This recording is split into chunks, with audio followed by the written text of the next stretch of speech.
Good afternoon.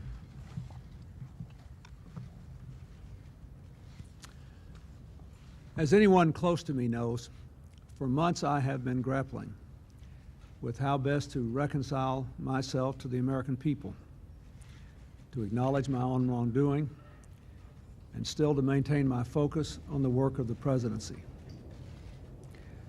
Others are presenting my defense on the facts, the law, and the Constitution.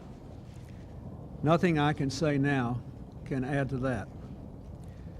What I want the American people to know, what I want the Congress to know, is that I am profoundly sorry for all I have done wrong in words and deeds.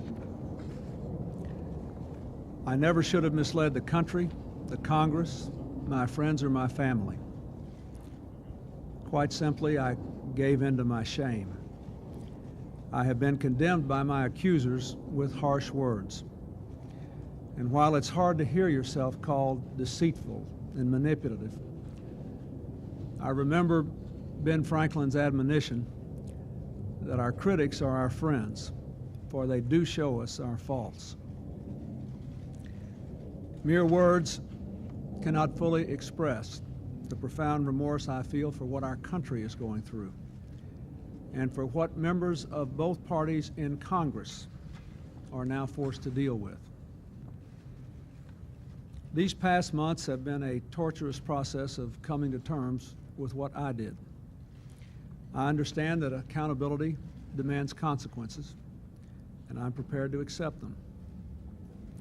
Painful though the condemnation of the Congress would be, it would pale in comparison to the consequences of the pain I have caused my family. There is no greater agony. Like anyone who honestly faces the shame of wrongful conduct, I would give anything to go back and undo what I did.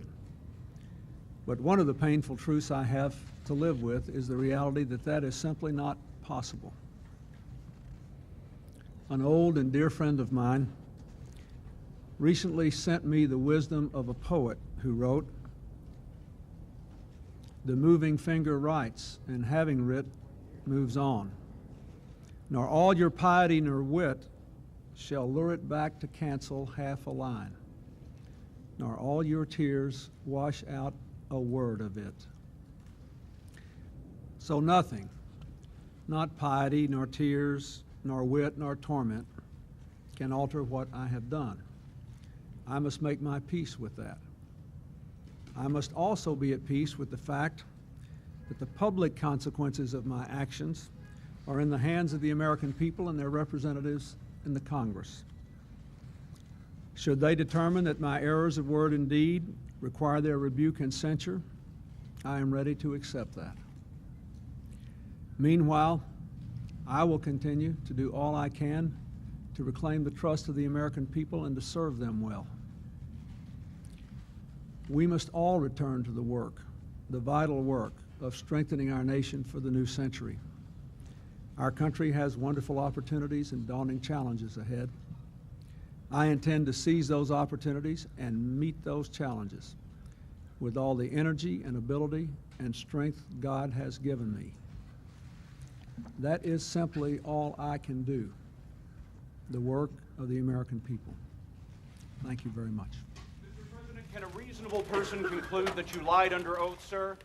Do you agree with your attorney's assessment of that? Mr. President, if it goes before the Senate, goes to trial, would you be willing to resign to save the country from this process? Mr. Nadler? No. Mr. Nadler votes no. Mr. Scott? No. Mr. Scott votes no. Mr. Watt? No. Mr. Watt votes no. Ms. Lofgren? No. Ms. Lofgren votes no. Ms. Jackson-Lee? No. Ms. Jackson-Lee votes no. Ms. Waters? Ms. Waters votes no. Mr. Meehan? No. Mr. Meehan votes no. Mr. Delahunt? No. Mr. Delahunt votes no. Mr. Wexler? No. Mr. Wexler votes no. Mr. Rothman? No. Mr. Rothman votes no. Mr. Barrett? No. Mr. Barrett votes no. Mr. Hyde? Aye. Mr. Hyde votes aye. Mr. Graham? Aye. Mr. Graham votes aye. Have all voted who wish? The clerk will report. Mr. Chairman, there are 21 ayes and 16 noes. And Article 1 is agreed to. The committee will now consider Article 2.